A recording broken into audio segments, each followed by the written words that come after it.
Hello there, faithful listener. You've tuned in to Season 7 of the Bible Explained podcast. So make sure to grab your cup of coffee, because today we are going to be discussing the book of Acts.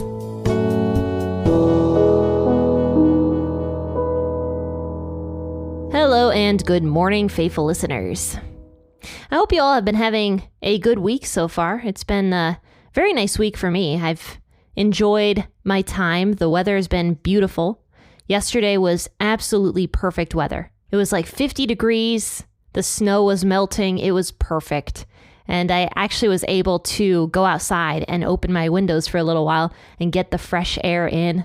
Oh, so good. So nice. And I am very much looking forward to spring this year. And I'm actually going to try something new. I am going to try tapping some of my trees for maple syrup. So we'll see how that goes. Wish me luck as I take on a new endeavor. And also, if anybody knows how to tap trees, contact me and let me know, because I have no clue. I have no clue how to do it. But guys, I really want to thank everybody who has supported me over on Ko-fi, because through your generous support, that is how this podcast continues to function. But let's go ahead and read Acts 22, verses 23 through 30. And where we left off on Tuesday, we talked about how Paul had just gotten arrested and how this angry mob came up against Paul and tried to put him to death without any court procession, without any knowledge of what he had done wrong. Like, Paul truly had done nothing wrong. All Paul had done was go to the temple with 4 people who he was sponsoring so that these 4 people could fulfill their vows. And Paul was paying for that. And the reason Paul decided to sponsor those men in the first place was so that the Jews could see him going to the temple and helping people fulfill a vow, because this whole preconceived notion had arisen about Paul that he was telling Gentiles to totally abandon the Old Testament, basically. But that was not true. Paul never once told the Gentiles to abandon the Old Testament. It was all hearsay. So they see Paul in the temple, they grab him, they start beating him to the point of practically death. So the Romans, who are all over Jerusalem at this time period, see another riot start happening. They're just like, oh my gosh, another riot. So they check out what's happening, and Paul is getting beaten.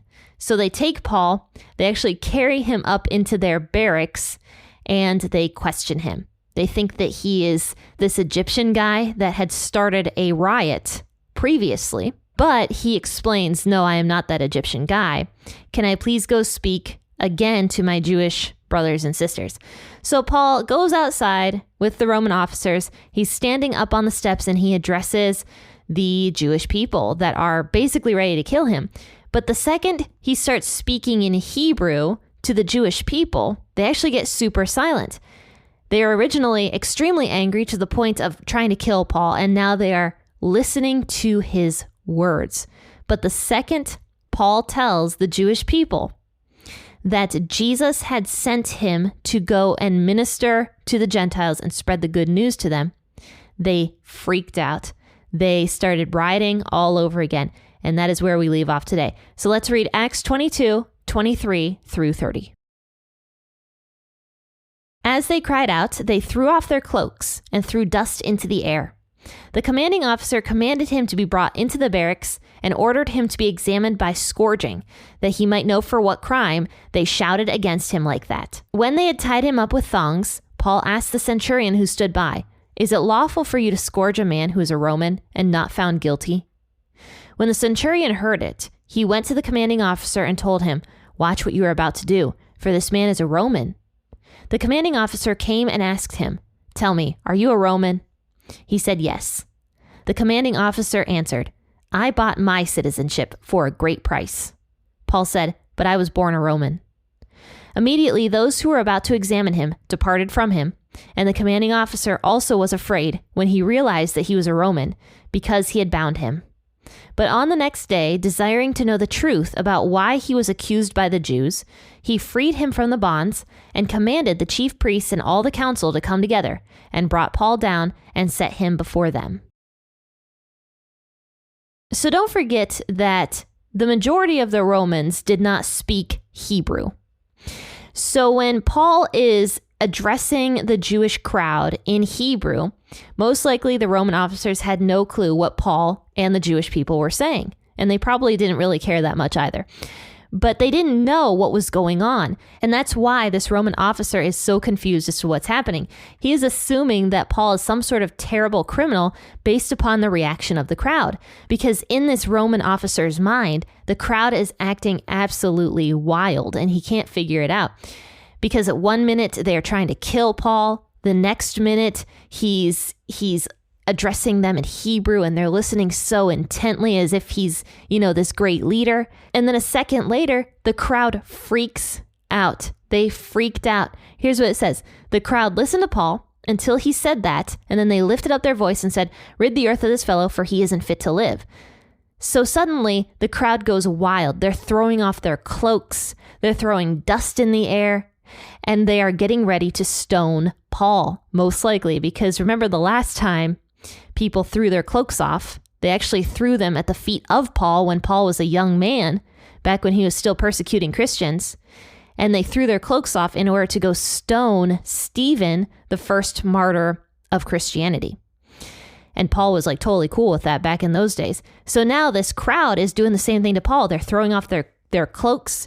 They're throwing dust in the air, most likely trying to grab stones from the ground, and all this dust is suddenly everywhere. And the Roman officer is looking at all this and he's like, what just happened? All of a sudden the crowd is going haywire, trying to kill this man again, when a few seconds ago he was addressing the crowds with dominance. So the Roman official has no clue. He takes Paul, is what it says, and orders him to be examined by scourging, that he might know for what crime they shouted against him like that. Now it turns out, as we found out on Tuesday, the reason the crowd was so angry at Paul was because Paul said that Jesus came to him and told him to be a missionary to the Gentiles. The Jewish people believed themselves to be so much greater than the Gentiles that they could never believe that the Gentiles were given freedom in Christ. Most likely, they either believed that the Gentiles just couldn't be saved, or they believed that the Gentiles would have to become Jewish first, convert to Judaism, in order to be able to become a Christian. They couldn't handle that Jesus had given salvation freely to the Gentiles because the Jewish people believed themselves to be so much greater than the Gentiles based upon their ancestry, based upon their family lines. Now, of course, the Roman official, who can't understand anything that's happening here, has no clue what's going on with this. And so he orders Paul to be scourged in order to figure out what crime Paul has committed. Now, scourging was extremely cruel, more so than whipping. In fact, scourging could actually make a person go crippled or kill a person very quickly. It was a tactic that the Romans would use in order to get information from the people that they were scourging. So they bring Paul in, they tie his hands, it says with thongs, meaning with leather bands, and they probably tied his hands around a pole, and the Roman officer is about to start beating Paul with a scourge. And Paul calmly says to the Roman officer, "Is it lawful for you to scourge a man who is a Roman and not found guilty?" Just the amount of calmness that Paul had here in such a traumatic situation. This reminds me of a verse from 2 Timothy that says that God did not give us a spirit of fear, but of power and of love and of self-control, or of a sound mind, depending on the version that you read.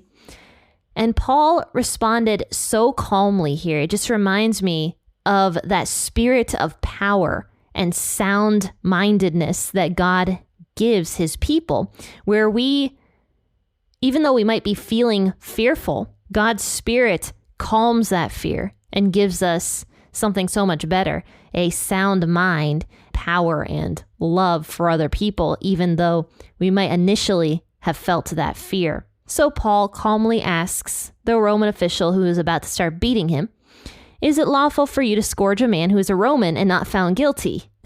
And yes, Paul was a Roman citizen. So the centurion hears it and immediately puts his scourge down and goes to his commanding officer and he says, watch what you're about to do because this guy I just found out is a Roman citizen. And it turns out that Roman citizens had special privileges as compared to non-Roman citizens in this time period. A Roman citizen couldn't get handcuffed, first and foremost, without first being found guilty, and they certainly couldn't get scourged. A Roman citizen never got scourged unless they had done something seriously wrong. That was the only way a Roman citizen would get scourged. So already the Roman officials actually broke the law by even tying Paul's hands together. He should have never been handcuffed. But because they assumed that he was a Jew that was a non-Roman citizen, they just did whatever they wanted to do with him. Because yes, even though the Jewish people really hated the Gentiles also hated the Jews and still do to this day. So it's not like the Gentiles were in the right either. But the head Roman official goes out to Paul and he asks him, he's like, are you a Roman citizen? And Paul is like, yes, I am. And so most likely, I'm sure Paul had some sort of a card with him or a ticket or something to show his Roman citizenship, because if he didn't, why would this commander believe him? So Paul probably produced some evidence here to this officer that he was in fact a Roman citizen. And the officer probably looked at it and he looks at it and he says to Paul, I bought my citizenship for a great price.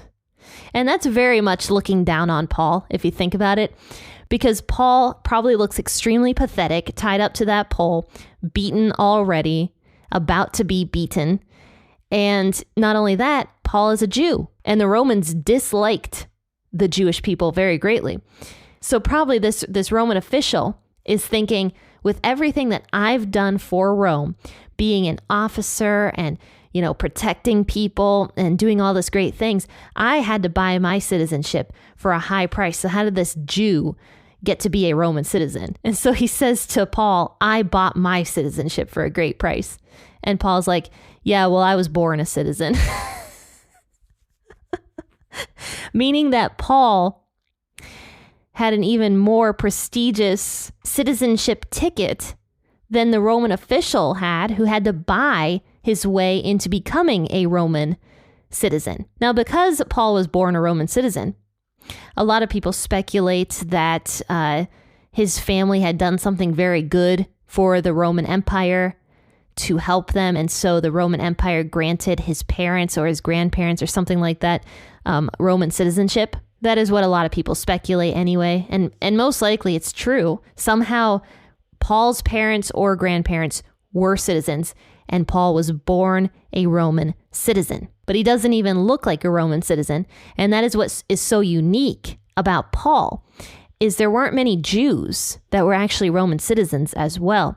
Paul was a very unique and special case in that way. Immediately finding out that Paul is a Roman citizen, the Roman official, of course, stops the beating right then and there. Paul was not going to get beat, and he brings him back into the barracks. And the Roman official is actually scared. He's freaked out because he's like, holy cow, I just bound a Roman citizen. I hope I don't get into trouble for that. It says in verse 20, the commanding officer was afraid when he realized that Paul was a Roman because he had bound him. So that was already against the law. And I'm sure that the commanding officer was not too happy, thinking that he might get into serious trouble for binding Paul. But it doesn't say that he unbinds Paul immediately, which is kind of interesting. It says the next day, desiring to know the truth about why Paul was accused by the Jews, he freed him from the bonds and commanded the chief priests and the council to come together and brought Paul down and set him before them. And this is why I've been calling this Roman officer a Roman official, is because he clearly had some sort of power in this region of Jerusalem, because he commanded the chief priests and the council to come together. So he did have power, this commanding Roman officer. But yeah, that was when he ended up freeing Paul from his bonds, which is kind of interesting. So even though he was already scared that he had bound Paul, he still didn't free him right away. he waited possibly to hear Paul's side of the story. And once he learns Paul's side of the story, that is when he brings in the Sanhedrin and the Jewish council and the chief priests and everything, because he figured out that the reason the Jews were so worked up over Paul was because it was a religious matter. So that was why the Roman official brought all the Sanhedrin in, the religious leaders, to try to figure out what was happening with Paul. But next week, we're going to get into Paul talking to the Sanhedrin and all the shenanigans that goes on there.